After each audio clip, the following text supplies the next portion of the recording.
Good day, NFL fans. This is your boy Drew Blue right here. There's something I want to really break it down for y'all real quick.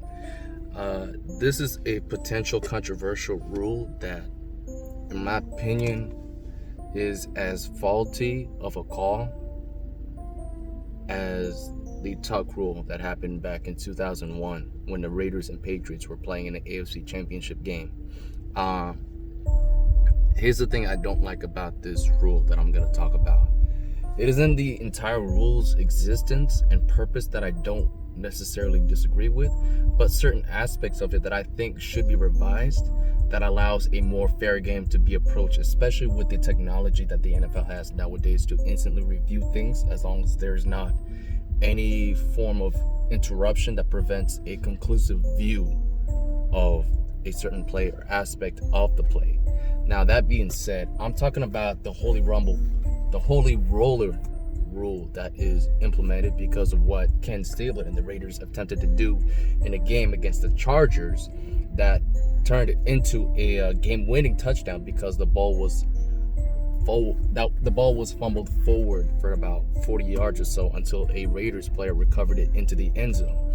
Now, to prevent any offense from potentially cheating by intentionally basically pushing the ball forward when it's fumbled and trying to recover it in the end zone prohibits that. No way that you can do that. That's cheating and blah, blah, blah. However, I think there are certain instances where the rule has a loophole that potentially plays as a double standard and hurts the game of being fair rather than really making a strong resolve. Now, let me break it down. The number one reason why I believe this really ruins the game is potentially any fumble that is pretty much progressing backwards. Now, Exhibit A of this instance is basically the Browns and Jets game, which we just most recently viewed last Sunday.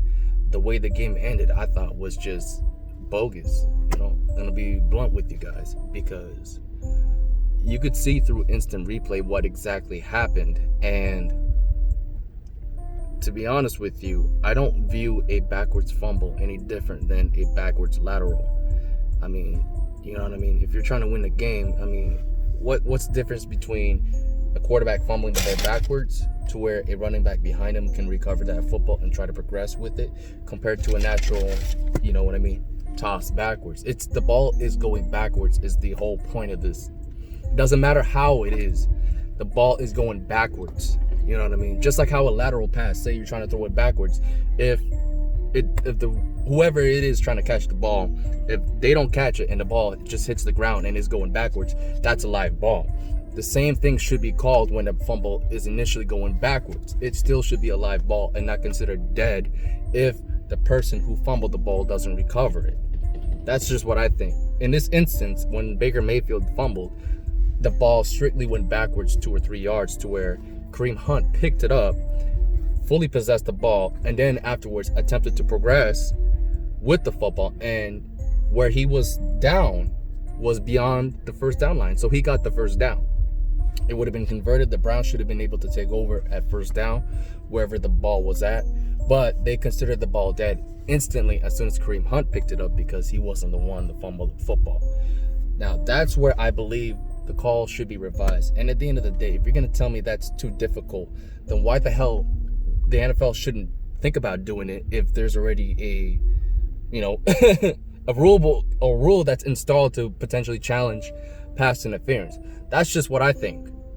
I think if a ball is being fumbled backwards, it should be a live ball and it should count. However, there is already a rule implemented that prevents the ball from being forwarded intentionally by an offensive player. You could easily view that through instant replay, and if it's too inconclusive to show that, then the NFL referee should be allowed to have a default call where they could just say the ball is just dead at where the possession, where the ball was at. Like, that's where the ball is going to be placed at, automatically dead, if you can't see what happened. After all, the ball is going to be there and you got like 20 legs going around, and I get it. So that's where you can make it fair for the refs to call that.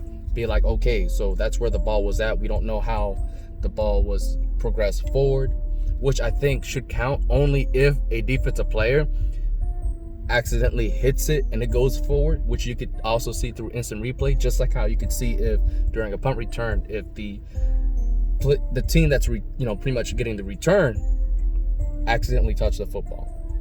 You know what I mean? I feel like the same aspect plays into that as well. So that's what I think. It's not that hard. The refs should be able. You got a group of refs. The head ref could be able to see that, determine what the call should be. And if it's too inconclusive, there you go. Just call the ball dead at the spot where before it was tapped forward, accordingly. So that's just where I'm like, that should be implemented. But if you can clearly see a ball getting fumbled backwards, then, you know what I mean, it's fair game. If anybody on the defense can recover that football, why can't anyone on the offense pick it up? Because at the end of the day, it's going to hurt the offense more if they fumble it backwards than if they do forward. So to me, it's like, it's incidental. There's no way the offense would legitimately try to go backwards unless they're trying to do a backwards pass, which should be considered fair in the first place. You know what I mean? It doesn't matter if it's a fumble or if it's a pass. If it's going backwards, that should be legit. Just like how when during the last play of the game, when they're trying to score a touchdown, a quarterback just throws a 10-yard pass and all the offense player attempt to just lateral the ball backwards, and sometimes they don't get it completely past into the other player's arms, and then sometimes the ball just hits the ground. It's still a live ball. Anyone can pick it up and continue to run and progress forward with it. That should also apply to the situation that Baker Mayfield and the Browns were in. Think about it that way. All right? So if the ball goes backwards, should still be a live call. That's just the only thing I think needs to be revised in the call. But other than that, yes, I do agree. If the ball's being knocked forward by an offensive player, yeah, call the ball dead at the spot. Only the player who fumbled the ball could recover it and go forward. I'm cool with that. I definitely agree with that. Unless a defensive player intentionally knocks it forward, then it's like, I think it should be free for all for anybody.